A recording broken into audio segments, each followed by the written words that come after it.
सभी दर्शकों को मेरा बहुत बहुत अभिवादन, नमस्ते और शुभकामनाएं। आज मैं पुनः आपके सामने एक छोटी सी कहानी लेके आई हूँ, जो कि एक गांव की है। और पता चलता है कि गांव में कितने सरल तरीके से लोग रहते हैं। एक छोटा सा गांव उत्तर प्रदेश का था, जिसमें रामदीन नाम का व्यक्ति रहता था। ना तो वो किसान था ना मजदूर, लेकिन दोनों ही काम वो कर लेता था।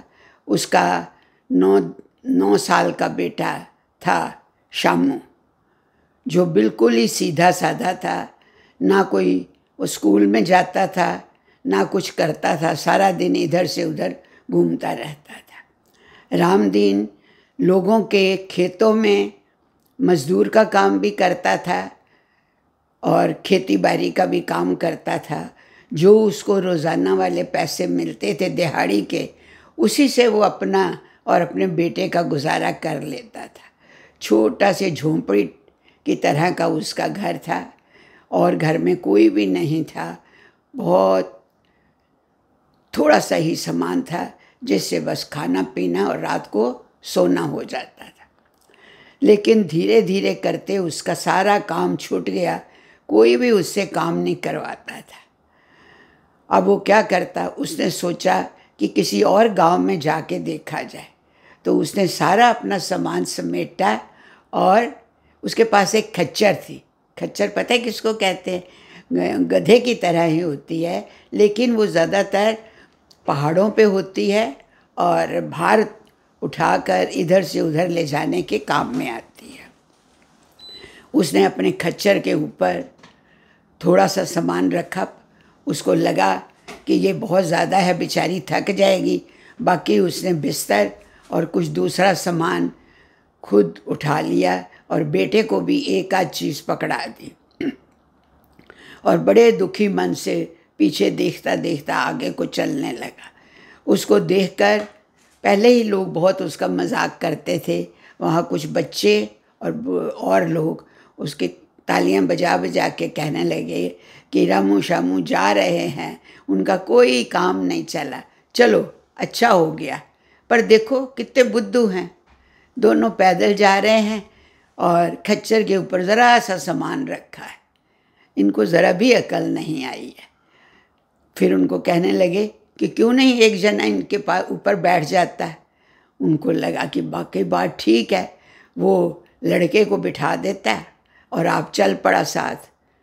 थोड़ा सा आगे गया तो और कुछ लोग से कहते हैं कितना बुद्धू है ये छोकरा, तो ऊपर बैठ गया खच्चर के और सामान के साथ अपने बाप को पैदल चलवा रहा है। अब इनको फिर बहुत बुरा लगा कि हमने गलत बात की है, उल्टा कर लेना चाहिए। लड़का उतर गया और उसका पिता खच्चर के ऊपर बैठ गया और सामान भी साथ ही रख लिया।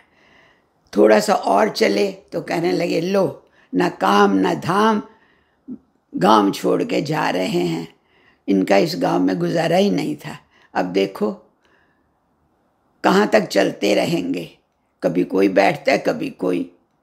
अब लड़का ही थक जाएगा चलते चलते, आगे ही उसको कुछ समझ नहीं है। तो इन्होंने क्या किया कि सारे के सारे दोनों बंदे और सामान खच्चर के ऊपर रख के चलने लगे। अब तो लोगों ने इनका जीना ही हराम कर दिया और ज़ोर ज़ोर से कहने लगे, बुद्धू राम बुद्धू राम। सब गांव छोड़ के जा रहे हैं, एक खच्चर के ऊपर सब चढ़ के बैठ गए हैं, इनको ज़रा भी समझ नहीं है। बेचारे बहुत ही दुखी हुए और जल्दी जल्दी वहाँ से खच्चर को भगाकर एक तरफ ले गए। और वहाँ थोड़ी देर आराम करने के बाद जब देखा कोई नहीं है, तो पलट के वो एक घर के पास गए, जहाँ पर एक बुढ़ा सा आदमी बैठा हुआ हुक्का पी रहा था। इन्होंने कहा कि भैया थोड़ा पानी पिला दोगे, बहुत प्यास लगी है। उसने पिला दिया।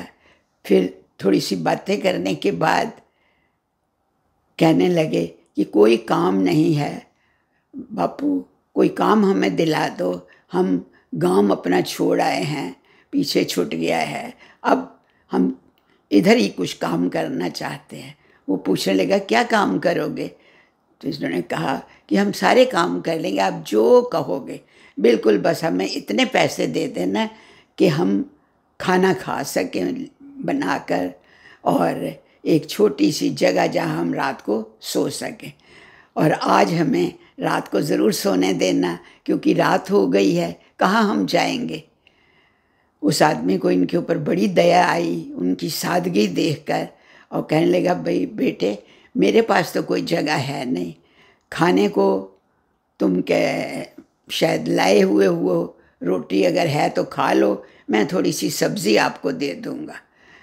अच्छा, मैं पास ही एक मंदिर है, उसके पुरोहित से पूछता हूँ, वो अगर तुम्हें रात को सोने दे। उसने जाकर पुरोहित से पूछा और वो पुरोहित मान गया। कहता है अच्छा, अगर तुम कहते हो बापू तो मैं उसको यहीं ठहरा लेता हूँ। वो रात को वहीं सो गए, रूखी सूखी खाकर रोटी, और सुबह उठ के फिर कभी सोचें जाएं या यहीं रह जाएं। तभी उस आदमी ने कहा, बापू ने कहा कि बेटे अब क्या चाहते हो तुम? अगर तुम यहाँ रहना चाहते हो तो मैं तुम्हें काम दिला सकता हूँ। एक मेरा खेत है, मेरे से तो बुआई और काम उसमें खुदाई का नहीं हो सकता है, तुम चाहो तो वहाँ कर लो। और एक ही पास मेरे भाई का है वो समान, भाई का छोटा सा खेत है, उसमें भी काम कर सकते हो, कुछ पैसे तुम्हें मिल जाएंगे और तुम्हारा गुजारा हो जाए। वो इतना खुश हुआ, उनके इसके पैरों पे पड़ा, और फिर कहने लगा कि बापू एक बात बताओ, सारे हमारा मजाक क्यों उड़ाते हैं? वो कहने लगा बेटे, ये ज़माना ही ऐसा है, जो थोड़े चुस्त और चालाक हैं वो आगे निकल जाते हैं, जो थोड़े बहुत ही सीधे हैं वो उनको लोग बुद्धू समझते हैं। तुम थोड़े ना चुस्त बनो, और ख़ासकर अपने बेटे को मेरे कहने पर स्कूल में दाखिल करा दो। तुम कहो तो मैं इसको स्कूल में दाखिला इसका करवा देता हूँ, वहीं ये पढ़ेगा तो ये थोड़ा बुद्धिमान बनेगा। और तुम भी रोज़ आके मेरे से शिक्षा लिया करो, मैं तुम्हें अच्छी अच्छी बातें बताऊँ, ताकि तुम थोड़े बुद्धिमान बनो, काम करो, खेतों में काम करो, दूसरा काम करो, और तुम्हारा गुजारा भी बहुत अच्छा होगा। इसी तरह से वो बहुत अच्छे से आराम से रहने लगे, एक परिवार की तरह। अब वो दोनों बाप बेटा बहुत समझदार भी हो गए। वही थे जब वो पुराने गांव में एक बार ऐसे ही घूमने गए तो उनको देख के सब लोग बड़े हैरान हुए कि इनमें तो बहुत ही परिवर्तन आ गया है। और पूछने पे उनको पता चला कि ये अब बच्चा पढ़ता भी है, और वहाँ एक बापू हैं, वो इनको दोनों जने के बाप बेटे को समझाते भी रहते हैं, पढ़ाते रहते हैं, कहानियों के माध्यम से बहुत कुछ सिखाते हैं। तो बच्चों देखो कि अगर कोई अच्छा साथी मिल जाए और बच्चों को शिक्षित किया जाए तो कहाँ से कहाँ वो पहुँच जाते हैं। दोनों ही बुद्धिमान हो गए और बहुत अच्छी तरह से रहने लग गए। तो हमें भी इसी तरह से बनने की कोशिश करनी चाहिए। बहुत बहुत आपका धन्यवाद, आपने मुझको सुना। नमस्ते और शुभकामनाएं।